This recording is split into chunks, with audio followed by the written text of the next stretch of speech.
අද 2025 වර්ෂයේ අපේ විහාරස්ථානයේ සිදු කරනු ලබන ධර්ම දේශනා මාලාවේදී පළමු ධර්ම දේශනාව සඳහා අපි ආරාධනා කරන්නට යෙදුනේ අපේ ජයවර්ධනපුර විශ්වවිද්‍යාලයේහි බෞද්ධ අධ්‍යනාංශයේහි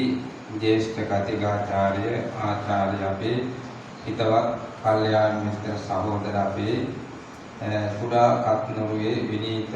अपि पंडितहामुरන් වහන්සේ ඒ උන්වහන්සේ අපේ විහාරස්ථානයේ ඒ වගේම වාර්ෂිකව සිදු කරන ධර්ම දේශනා මාලාවේ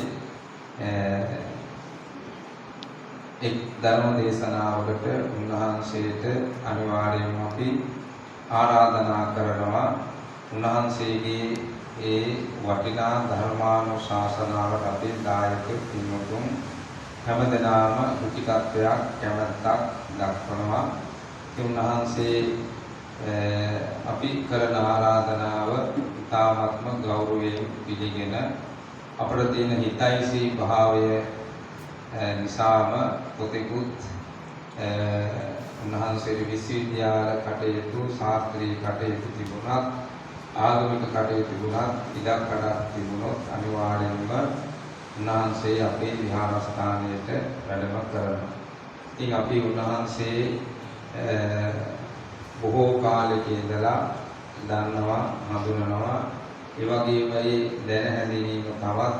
අපට අලුත් වුණ අපේ හදිසි අභාවයටපත් වුණු අපේ නීතිඥ නාමසේන ගමගේ මැතිතුමා නිසා. ඉතින් ඒ බැඳීම තවමත් අපේ උන්වහන්සේ සමග තියෙනවා. ඉතින් ඒ නිසාම අපි කළ ආරාධනාව බාරගෙන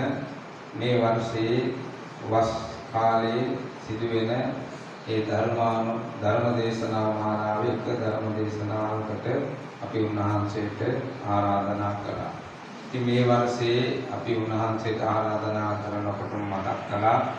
අපේ විහාරස්ථාන කාලයක් තිස්සේ